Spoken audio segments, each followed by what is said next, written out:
hello friends मैं जी बनाई आसो बुटर दाली आंजा এইকাৰণে বুটৰ দালি মই ৰাতিয়ে তিয়াই থৈছিলোঁ এতিয়া ধুই লৈছোঁ কেৰাহীত মই দি দিম বুটৰ দালিখিনি আৰু দি দিম মই ডাঙৰ সাইজৰ এটা পিয়াজ পাতলকৈ কাটি ৰাখা এটা দি দিম মই আপোনাৰ ইয়াতে নহৰু পেষ্ট এচামুচ আৰু দিছোঁ আদা পেষ্ট এচামুচ দালচিনি দিছোঁ দুটুকুৰ তেজপাত দিছোঁ 3টামান আৰু 3টা সৰু ইলাচ তেতেলী দিছোঁ নিমখ দিছোঁ এচামুচতকৈ অকণমান কম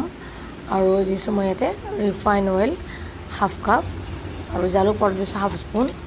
গোটেইখিনি ভালদৰে মিলাই লৈছোঁ আৰু ইয়াতে মই এড কৰিম পানী একাপ দালিত 2.5 কাপ মই পানী দিছোঁ দি কিনে ঢাকন মাৰি গেছটো ফুল ফ্লেমত দি বহাই দিছোঁ এটা বইল হোৱাৰ পিছত মই হাফ স্পুন ধনিয়া পাউডাৰ হাফ স্পুন গৰম মছলা পাউডাৰ দি দিছোঁ ইপিনে এটা বাটিত মই লৈ লৈছোঁ প্লেইন দৈটো ভালদৰে এনেকৈ ফেটি ল'ম দৈটো ফেটি ল'লে ধুনীয়া ফাটি নাযায়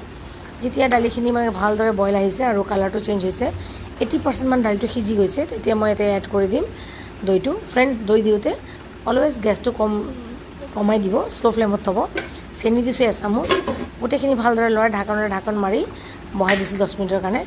10 মিনিট মান পিছত মই এতে এড কৰিছোঁ এচামুচ কচুৰি মেথি আৰু দি দিম মই কেঁচা জলকীয়া 3টা সৰুকৈ কাটি দি দিছোঁ মই গোটেইখিনি দি ভালদৰে মিলাই দিছোঁ फ्रेंड्स এইটো সবজি পুৰি লুচি পোলাও লগত খাবলৈ বহুত টেষ্টি ইয়াতে মই এড কৰি দিম ঘিউ দিছোঁ মই 2 চামুচ গোটেইখিনি ভালদৰে মিলাই ঢাকন মাৰি মই আকৌ 2 মিনিটৰ কাৰণে থৈ দিম 2 মিনিট পিছত চাওক ফ্ৰেন্ড এইদৰে তেলটো ওপৰলৈ উঠি আহিছে আৰু দালিটো ঘন হৈ গৈছে আৰু ধুনীয়াকৈ সিজি গৈছে মোৰ দালিৰ বগা ঝোল বা কুৰমা আপুনি যি বুলিয়ে কয় বহুত ৰেডি খাবলৈ বহুত টেষ্টি আপুনি এবাৰ বনাই চাব মোৰ ৰিকুৱেষ্টত বহুত